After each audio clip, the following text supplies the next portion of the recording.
Hello everyone, I'm Pony. Today, let's talk about how Trump's tariff war affects 99% of Americans. In recent weeks, international headlines have been dominated by the global market turmoil sparked by President Trump's tariff policy. On April 2nd, Trump signed two executive orders at the White House, announcing a baseline tariff of at least 10% on U.S. trade partners. He also imposed higher tariffs on several countries, including Japan and the European Union, labeling them as severely non-compliant nations. As of April 3rd, all three major U.S. stock indexes experienced extreme volatility. The Nasdaq, S&P 500, and Dow Jones Industrial Average each posted their largest single-day losses in nearly 5 years. The downturn continued on April 4th, with the Nasdaq officially entering a technical bear market, falling more than 20% from its recent high.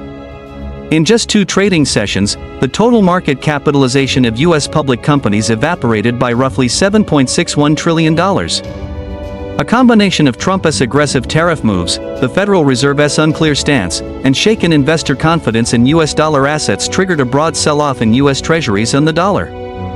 Treasury yields surged, the U.S. dollar index declined, and the rare phenomenon of simultaneous plunges in stocks, bonds, and the dollar referred to as a triple whammy unfolded.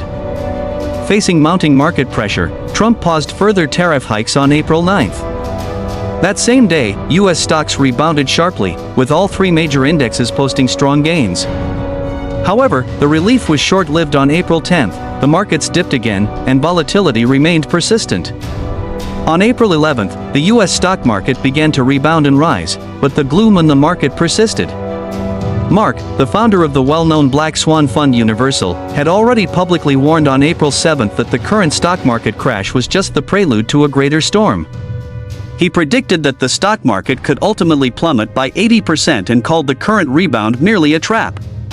What's more disturbing is that many analysts agree with Mark's view. Could the so-called Great Disaster on July 5, 2025, be not a natural disaster but an epic collapse in the economic field? Today, let's discuss the potential black swan events that the global economy might face in 2025. It should be emphasized that this article is purely personal opinion and does not constitute investment advice. It is for entertainment reference only. The Black Thursday stock market crash on April 3th dealt a severe blow to the global wealthy, with Bloomberg's Billionaires Index showing that the wealth of the top 500 billionaires has significantly shrunk. Among them, Tesla CEO Elon Musk suffered the most significant loss, as Tesla's stock price plummeted by over 10% on that day, causing his personal net worth to evaporate by $31 billion in one day. Since 2025, Musk's wealth has cumulatively shrunk by $130 billion. However, not all capitalists were affected by this stock market disaster. There are rumors that Soros and his fund have profited greatly from this wave of declines through large-scale short selling of U.S. stocks. As early as March 8, 2025, Elon Musk posted on the X platform indicating that 5 organizations supported by ActBlue were behind Tesla's protest campaign, possibly aiming to drive down Tesla's stock price. Musk further mentioned in his post that ActBlue's funding sources include left-wing groups such as George Soros. However, there is currently no official statement, regulatory documents, or public market trading data to confirm that Soros was directly involved in shorting Tesla. Despite this, Soros, as a well-known investor in the financial markets and known for his speculative history such as his operations in the financial markets during the 1990s, has been referred to by outsiders as a short-selling magnate. Looking back at the Southeast Asian financial crisis of the late 1990s, we may be able to see some historical similarities. In March 1996, the first Asia-Europe summit was held in Bangkok, Thailand. At that time, the streets of Bangkok were filled with a prosperous atmosphere. In the late 1980s, the economies of Southeast Asian countries rapidly rose, giving rise to the Four Little Dragons: South Korea, Hong Kong, Singapore, Taiwan, and the Four Little Tigers: Thailand, Malaysia, Indonesia, Philippines, and ASEAN's international influence also significantly increased. In June 1984, Thailand began adopting an exchange rate system pegged to a basket of currencies, which helped propel its manufacturing industry's rapid development. The so-called peg to a basket of currencies refers to using a weighted combination of foreign currencies as the reference standard for the exchange rate, thereby reducing the central bank's direct intervention in the exchange rate. This mechanism helps stabilize market expectations about the exchange rate, but it also means that the Thai central bank lost the flexibility to adjust the exchange rate when facing external economic fluctuations. At that time, the composition of Thailand's currency basket was as follows: US dollar at 80% 82%, Japanese yen at 11% 13%, and German mark at 6% 8%. Such an exchange rate policy injected vitality into the Thai economy during a specific period, but it also laid the groundwork for potential risks. For a long time, the exchange rate of the Thai baht to the US dollar has been stable around 25:1. Although nominally pegged to a basket of currencies, due to the high proportion of the US dollar in the basket 80% 82%, it is effectively pegged to the US dollar. As the US dollar continued to depreciate against other major currencies in the early 1990s, the Thai baht also weakened, significantly enhancing the competitiveness of Thailand's export goods. Why does currency depreciation stimulate exports? For example, suppose a Thai-made rice cooker is priced at 1,000 baht and originally sells for £30 in the UK market. After the baht depreciates, the price of this rice cooker may drop to £28, making it more attractive and naturally increasing sales. From 1986 to 1994, Thailand's annual export growth rate reached as high as 22%, with an economic growth rate of 9.5%, ranking it among the four little dragons of Asia. By 1995, Thailand's per capita income surpassed $2,500, placing it in the ranks of middle-income countries by the World Bank. In just a few years, Thailand transformed from an agricultural powerhouse into an industrial exporter. Its industrial structure rapidly upgraded, semiconductors became a pillar industry, and tourism flourished, presenting a prosperous economic scene. However, behind the prosperity lay hidden dangers. With the internet revolution driving the US economy into long-term growth in 1993, the US dollar began to appreciate, and the Thai baht also strengthened. This had a significant impact on Thailand's exports and economic growth. In 1996, Thailand's export growth rate plummeted to 0.2%. At the same time, the current account deficit continued to widen, rising from $8.9 billion in 1994 to $14 billion in 1995, signaling the initial signs of an economic crisis. In 1996, Thailand's current account deficit soared to $16.3 billion, far exceeding the internationally recognized warning line level. Theoretically, if the current account, which can be simply understood as the trade account, continues to show a large deficit, the foreign exchange market will usually adjust the exchange rate to make the domestic currency depreciate, thereby stimulating exports and reducing imports to restore international balance of payments. Conversely, if the current account shows a persistent surplus, the domestic currency may appreciate, exports decrease, and imports increase. However, because Thailand implements a pegged exchange rate system to a basket of currencies which is actually highly dependent on the US dollar, the baht is linked to the US dollar, limiting the automatic adjustment function of the foreign exchange market. Faced with an increasingly deteriorating balance of payments situation, the Thai government was forced to liberalize the capital market and attract foreign capital inflows through preferential policies and high interest rates to cover the gap in the deficit. However, these foreign funds did not flow into high value-added production sectors but instead rushed into high-risk real estate and stock markets. Between 1993 and 1996, the prices of real estate in Thailand soared nearly fourfold, and the Thaiset stock index peaked at 1,410.33 points at the end of January 1996, with financial bubbles continuously expanding and inflation remaining high. At the same time, the Thai government borrowed a large amount of foreign debt. By the end of 1996, Thailand's total foreign debt reached $93 billion, accounting for 50% of GDP, of which short-term foreign debt accounted for as much as 60%. This situation sowed the seeds of an economic crisis, and the Thai government had already realized the risks associated with continuing to peg the exchange rate to the US dollar. Continuing to maintain the exchange rate pegged to the US dollar would undoubtedly hit Thailand's export-oriented economy hard.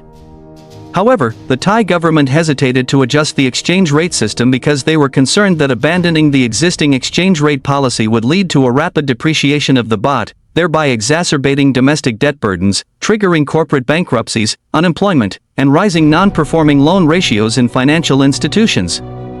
A fragile financial system, chronic current account deficits, and high inflation rates attracted the attention of international investors. When the market realized that the bot was clearly overvalued, international speculators led by George Soros began to intervene. What is short selling? Short selling and buying are two opposing trading strategies in the financial markets. Taking stocks as an example, buying refers to when investors expect the stock price to rise, buy at a low price, and sell at a higher price to earn a profit. Short selling, on the other hand, is the opposite. Investors expect the stock price to fall and profit by borrowing stocks and immediately selling them. Specifically, during short selling, investors borrow stocks from brokers or other institutions paying a margin and interest, and sell them at the current high price. For instance, if a stock is currently priced at $10, an investor borrows it and sells it. If 3 days later the stock price falls to $5, the investor buys back the stock at the lower price and returns it to the broker. After deducting interest, the $5 difference is the profit. If the stock does not fall as expected but instead rises, short sellers will face losses.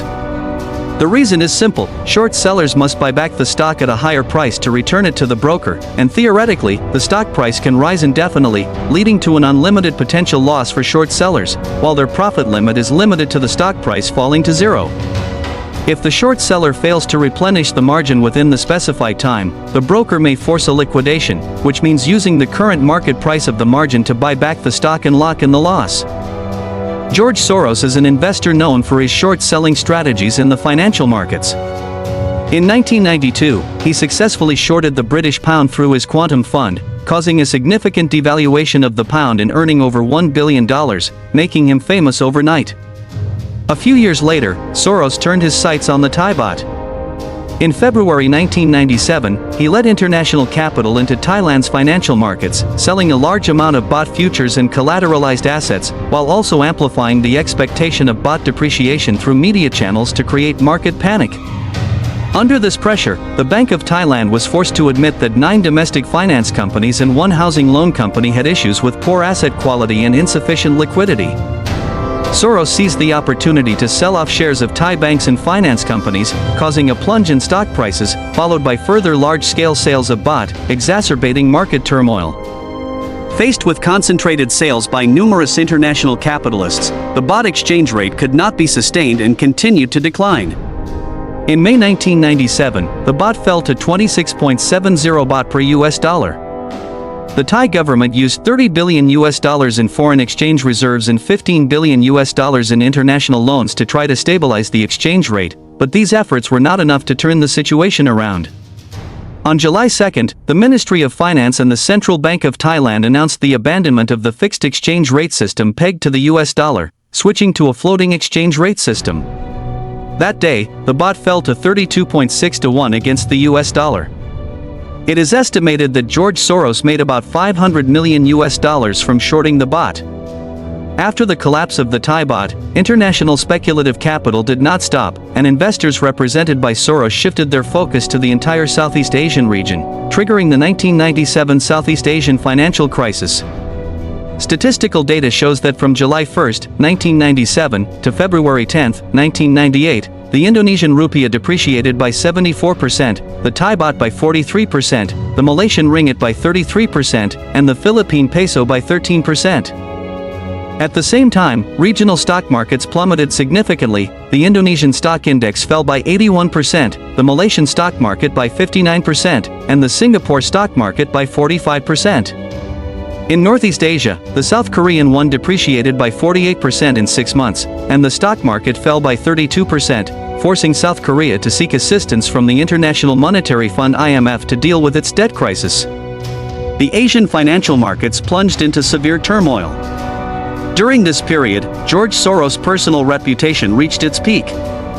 His quantum fund achieved an average annual return rate of 35% over the first 30 years of its establishment, demonstrating its tremendous influence in the financial markets. The average annual return rate of the quantum fund reaching 35% means an astonishing wealth growth. For example, if you invested $1,000 in the fund in 1969, after 30 years, the principal and interest would accumulate to over $8 million. When asked about his investment secret, George Soros replied succinctly and sharply, "Speculation is like the law of the jungle in the animal world, targeting weaknesses and often succeeding. With this strategy, he set his sights on Hong Kong, then the fourth largest financial center in the world and known as Little Manhattan, but ultimately failed to win as hoped. Although the economy of Hong Kong in 1997 was much more stable than Thailand, its real estate and stock markets also had obvious bubbles. Sensing the opportunity, international speculators, including Soros, saw Hong Kong as their next target, attempting to replicate the success of shorting the British pound and the Thai baht. Since 1983, Hong Kong has implemented a linked exchange rate system, pegging the Hong Kong dollar to the US dollar, with the exchange rate maintained between 7.75 to 7.85 Hong Kong dollars per US dollar. After entering Hong Kong, speculators adopted familiar tactics, borrowing Hong Kong dollars from local banks and selling them in overseas markets. On October 21, 1997, they sold nearly $6 billion worth of Hong Kong dollars on the London foreign exchange market. The following day, the Hang Seng Index in Hong Kong plummeted by 10.4%, and on October 28, it fell again by 13.4%, breaching the key level of 9,000 points. Compared to the high point of over 16,000 points in August, the total market value of listed companies in Hong Kong evaporated by about 40%. During the 1997 Asian financial crisis, Hong Kong citizens deeply felt the consequences of a market collapse. It was reported that a Hong Kong citizen named Su Dingping held stocks worth over 300,000 Hong Kong dollars, but in less than a week, their market value shrank to less than 40,000 Hong Kong dollars. The stock market crash triggered the wealth diminishing effect, where asset depreciation led people to feel wealthier and subsequently reduce consumption spending, triggering a series of socioeconomic problems. Hong Kong's four major pillar industries, finance, real estate, trade, and tourism, were hit one after another. It is estimated that this crisis caused the total evaporation of about 2.2 trillion Hong Kong dollars in residents' wealth, with an average loss of about 2.67 million Hong Kong dollars per owner, and more than 170,000 people fell into negative equity status.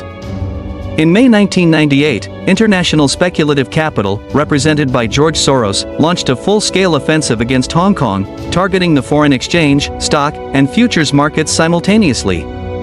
Their strategy included, first, borrowing huge amounts of Hong Kong dollars from Hong Kong banks to attack the foreign exchange market; second, selling a large number of stocks to suppress the Hang Seng Index; third, buying a large number of put options in the futures market.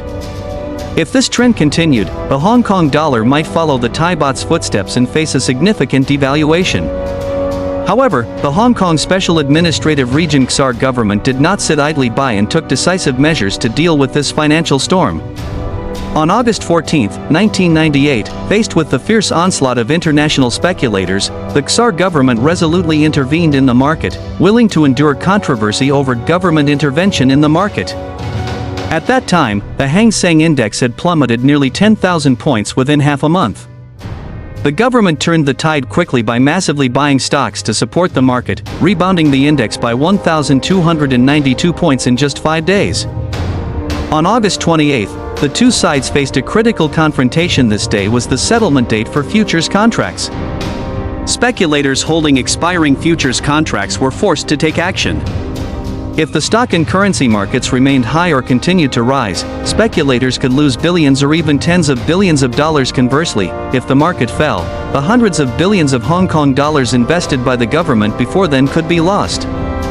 On the eve of the decisive battle, the Hong Kong Observatory issued a thunderstorm warning, as if predicting the impending storm. Just 5 minutes into trading on August 28, the turnover of stocks exceeded 3 billion Hong Kong dollars, and within half an hour, the volume surpassed 10 billion Hong Kong dollars, indicating intense market activity. Traders present witnessed this scene and were shocked. Throughout the day, many blue-chip stocks were heavily sold off, and the XR government fully protected the market, taking up each sell order. With its strong foreign exchange reserves, the XR government withstood unprecedented pressure from speculators, maintaining stability in both the Hang Seng Index and the futures market. In the end, at the close of the day, the Hang Seng Index settled at 7,829 points, and the XR government successfully defended its position in this financial defense war. Although George Soros and his speculators failed to succeed in the Hong Kong market, the 1997-1998 Asian financial crisis did not subside as a result, but rather showed a tendency to spread globally. The unemployment rate in Thailand soared to 2.7 million, and in Indonesia, it reached 20 million. The vast unemployed population led to political instability in these countries. By the end of 1997, governments in Thailand and South Korea were successively replaced. In August 1998, President Suharto, who had ruled Indonesia for over 30 years, was forced to step down, and Japanese Prime Minister Ryutaro Hashimoto resigned due to his responsibility. Russia changed 6 prime ministers within a year and a half. This crisis was also considered one of the important reasons for Yeltsin's resignation as Russian president at the end of 1999. Although the causes of the crisis were complex and not entirely attributable to Soros's short-selling operations, its spread from Thailand was a fact. It was not until 1999 that the global economy gradually recovered from this storm. More than 20 years later, Soros once again became the focus of market attention, with rumors suggesting that he targeted technology giant Tesla. Some industry analysts speculate that to lower Tesla's stock price, the speculative group led by Soros may adopt a multi-dimensional strategy, including physical attacks, public opinion guidance, and financial operations. Specifically, starting from February 2025, there has been a significant increase in the number of storefront destruction incidents at Tesla stores, which are suspected to be part of a physical war against the company. In early 2025, Tesla faced vandalism incidents in multiple locations across the United States. In February, Colorado police arrested a 42-year-old woman for repeatedly damaging Tesla stores between January 29 and February 11. On March 3, a "No Mask" slogan was painted on a Tesla store in Maryland. On March 4, Massachusetts police reported that 7 local Tesla charging stations had been set on fire. On March 6, a 39-year-old man in the Boston suburbs was charged with damaging several Tesla vehicles. These events drew attention and were seen by some analysts as physical attacks targeting Tesla. In terms of public opinion, some analysts believe that recent negative reports about Tesla may be related to Soros's strategy. During the Asian financial crisis from 1997 to 1998, Soros used media to amplify market panic, claiming that the Hang Seng Index in Hong Kong would fall to 4,000 points, the renminbi would depreciate by more than 10%, and the Hong Kong dollar would decouple from the US dollar and depreciate by 40%. Similar tactics are suspected to have reappeared in the Tesla incident, leading some car owners to fear public negative emotions and dare not drive Tesla vehicles. At the financial level, Soros's fund management company held 132,000 shares of Tesla at the end of 2022, but sold them all off at the beginning of 2023, sparking speculation about short selling.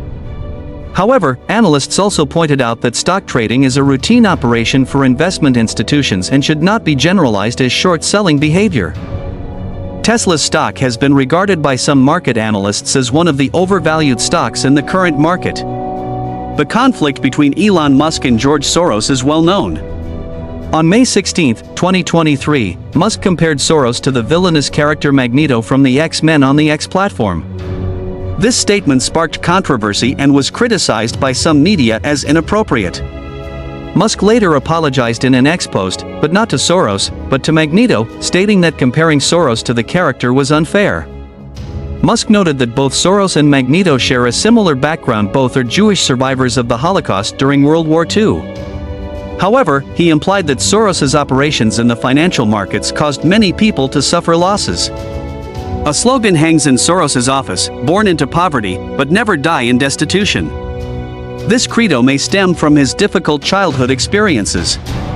During Nazi occupation of Hungary, the young Soros family lived in hardship, often going hungry and hiding frequently. To make ends meet, he once managed to obtain double relief payments from aid agencies. Years later, when interviewed by the media, Soros recalled this experience without shame, even expressing pride, saying these actions were for survival. George Soros has stated that his childhood survival experiences shaped his way of dealing with the world. He admitted that sometimes lying or deceiving is necessary for survival, but as long as it does not harm others, morality can temporarily give way to survival needs. At the beginning of March 2025, Tesla's stock price fell from its high point of $478.86 in 2024 to $222.15, a drop of nearly 50%. Elon Musk reacted strongly to this, publicly accusing ActBlue on the X platform of being under investigation for alleged violations of U.S. campaign finance regulations. In the same week, 7 executives of ActBlue resigned en masse, drawing attention. Musk's revelations received a response from U.S. President Donald Trump. Trump posted on the X platform supporting Tesla and promised to buy a new car. On March 11, he fulfilled his promise, selecting a Tesla Model S Plaid outside the White House and appeared in promotional videos alongside Musk, showing close cooperation. Shortly after Tesla's stock plummeted, Trump introduced a series of tariff policies, which sparked heated discussions in the market. Some speculated that these policies could lead to short-term economic fluctuations, and even fueled rumors that Trump intended to create an economic recession. Well-known investor Larry McDonald warned that the debt problem in the United States, totaling $36 trillion, is becoming increasingly severe. He pointed out that if a short-term economic recession is triggered by increased tariffs or mass layoffs, it may force the Federal Reserve to cut interest rates to stimulate the economy. A 100 basis point cut in the Fed's benchmark rate could reduce U.S. Treasury bond interest payments by about $400 billion. However, whether this strategy was Trump's true intention or not, the market reaction after the implementation of the tariff policy did not meet expectations. Recently, there has been a rare phenomenon of triple kill in the U.S. market, where stocks, bonds, and currencies all fell at the same time. Typically, when stock prices fall, investors turn to U.S. government bonds as a safe haven asset because they are backed by government credit. But in early April 2025, while global stock markets were falling, U.S. Treasuries also experienced a sell-off, leading to a significant rise in their yields. Why does the sale of U.S. Treasuries lead to an increase in yields? Logically, policy uncertainty weakens investors' confidence in the U.S. economy and dollar assets, making government bonds no longer seen as an absolutely secure investment choice. As a result, investors demand higher returns.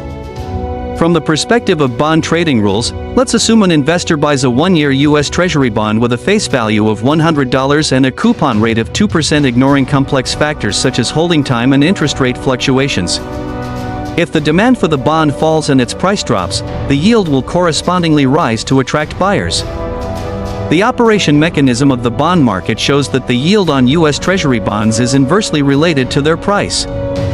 For example, suppose a 1-year U.S. Treasury bond with a face value of $100 and a coupon rate of 2%, if the market sells off causing the price to drop to $95, the investor can still receive $102 upon maturity, resulting in an increased yield. This simplified model illustrates that an increase in the yield on U.S. Treasury bonds reflects a decline in price, indicating a bear market. Conversely, a decrease in yield means an increase in price, entering a bull market. In early April 2025, the yield on U.S. Treasury bonds rose significantly, which was seen as a constraint factor for Trump's tariff policy. Analysts believe that this pressure forced Trump to suspend aggressive tariff measures on April 9, followed by a significant rebound in the U.S. stock market. About 4 hours before the policy adjustment, Trump posted on Truth Social, claiming that now is a great buying opportunity, and mentioned the stock code of Trump Media Technology Group, the parent company of Truth Social. That day, the company's stock price rose by 22.67%, nearly twice the market's gain. With a 53% stake, Trump's personal wealth thus increased by about $415 million within a few hours. This move sparked speculation that he might be suspected of manipulating the market for profit. Now is the perfect time to buy. In the latter half of the post, information about the shares of Trump Media Technology Group, the social media platform's parent company, was shared. As of the close of the day, the stock had risen by 22.67%, approximately double the market's gain. What's more interesting is that Trump owns 53% of these shares, meaning his wealth surged by $415 million in just a few hours. Subsequently, Trump was accused of publicly manipulating the stock market for private gain. Immediately after, White House communications advisor Maggie Martin released a short video on the X platform, causing a stir. In the video, Trump mentioned during a reception at the White House that Schwab and Penske, owners of the American muscle car racing team, had respective investment returns of $2.5 billion and $900 million that day.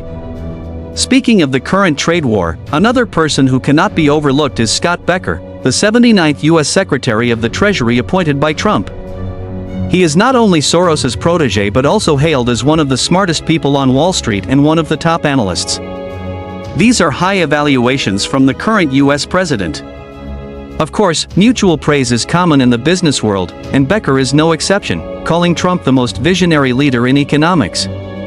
Interestingly, when Soros withdrew from Hong Kong, Bennett was a member of the Soros Group. As early as 1991, when Bennett was making his mark on Wall Street, he was recruited by Soros into his team. In 1992, Soros single-handedly shorted the British pound, successfully earning $1 billion from the Bank of England and ultimately leading to Britain's exit from the European exchange rate mechanism. At that time, Bennett was one of the core members of Soros' team, playing an important role behind the scenes. He was just over 30 years old. By 2015, the once Wall Street wunderkind had left Soros to start his own hedge fund, which quickly grew into a top-tier institution with billions in assets. The U.S. Secretary of the Treasury has always been considered one of the most important positions, second only to the Vice President, and Trump's decision to entrust this key position to a hedge fund manager with no government work experience speaks volumes about the high degree of alignment between Bennett's policy ideas and Trump's. Bennett is a longtime donor to the Republican Party and one of Trump's famous fundraisers during his presidential campaign. Since taking office, Bennett has repeatedly publicly supported Trump using tariffs as a weapon. Some netizens have even jokingly suggested that Bennett's initiation of the tariff war might be a form of revenge for the $1 billion loss Soros suffered back in the day. This time, he wielded the tariff stick, causing the Hong Kong stock market to fall in response. Coincidentally, the last time the Hang Seng Index saw such a significant drop was during the Asian financial crisis. These stock market fluctuations seem to remind us that history sometimes repeats itself. However, speaking of Bennett's identity and situation, it's actually quite interesting. Although he holds a prominent position in the Trump administration, his background and circumstances are somewhat contradictory. He is both Soros' proud student and Trump's strategist. But don't forget, the relationship between Soros and Trump has always been strained. Soros has long been a major financier of the Democratic Party, while Trump is the #1 figure in the Republican Party. When Soros shorted Tesla before, many interpreted it as him officially declaring war on Trump. However, Rudy Kurniawan, a former deputy at the Soros Group, is very optimistic about Bennett's future development. He once said something profound: if you can control both Soros and Trump, then you also have the ability to manage the entire country. Of course, this sounds more like a blessing or courtesy to an old colleague. Bennett, a Yale-educated prodigy and elite who has fought on Wall Street for many years, plays a much more complex and profound role in American politics than the singular image we see in the news. Although the current tariff war looks fierce and tense, many economists and analysts actually believe that these types of tariff wars are usually temporary. Because once tariffs reach a certain critical point, the specific tax rates become irrelevant. Companies cannot indefinitely raise prices or squeeze costs to absorb these tax burdens. Without profits, business cannot continue. So in the end, negotiations will still have to be held. Just like what Bennett said before he became the Secretary of the Treasury. The gun of tariffs is always loaded and always on the table. But the moment it fires, that's actually very rare. As for whether this tariff storm will escalate further, triggering a global chain reaction? At present, it depends on who will first loosen their stance, who will first make concessions. But one thing is certain: Bennett, the seemingly low-key yet core figure, plays a crucial role behind the scenes. In the context of global trade, the United States uses the dollar through its current account to exchange for goods from all over the world. Countries around the world earn dollars after selling goods, and then invest these dollars back into stocks, bonds, real estate, and other assets in the U.S. through financial accounts. Therefore, if we combine the current account and financial account observations, one with deficits year after year, the other maintaining surpluses year after year, it would be one-sided to conclude that the U.S. is at a disadvantage just from the perspective of trade deficits. As long as the global dominance of the dollar remains unchanged, trying to reverse the U.S. trade deficit by increasing tariffs will have extremely limited effects. Trump must also be well aware of this point. Others claim the current bear market turmoil is a conspiracy orchestrated by financial capital behind the Democratic Party. They deliberately provoke a financial crisis during Trump's term to politically attack Trump. No matter which theory it is, there seems to be no disputable fact. A financial crisis is already approaching. Ray Dalio, the founder of Bridgewater Fund, has publicly warned in a recent article, reminding people not to mistakenly think everything happening now is only related to tariffs. The US stock and bond markets may suffer triple blows. This could likely be the prelude to a global financial crisis. His exact words were, "What we are witnessing is the global major currency order. Typical collapses of political and geopolitical order. Such collapses we may only encounter once in our lifetime. But throughout the long river of history, such events have occurred many times. The essence of any crisis mostly stems from its unpredictability. Economic crises are no exception. And now, no one can predict. What exactly does Trump want to do? Those baffling things he's getting into are actually an invisible tariff. This thing affects company decisions, strikes market confidence, feels like a storm is coming on. As the saying goes, a duck knows spring water when it warms. Before every crisis arrives, there are always some signs. That was the case for the first quarter of 2025.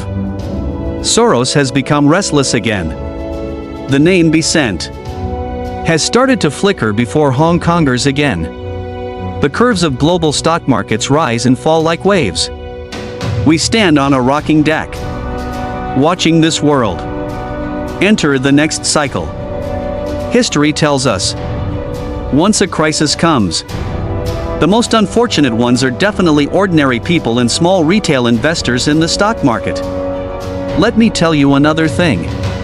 Something that many people might not have noticed, which isn't really a secret either. Last September, Buffett began to sell off US stocks on a large scale. Started hoarding cash. Maybe the big shots had already smelled something wrong. Hoarding cash. Planning to take advantage of the bottom after the crisis passes. Alright, that's all for today's program. See you next time on our show. Bye bye.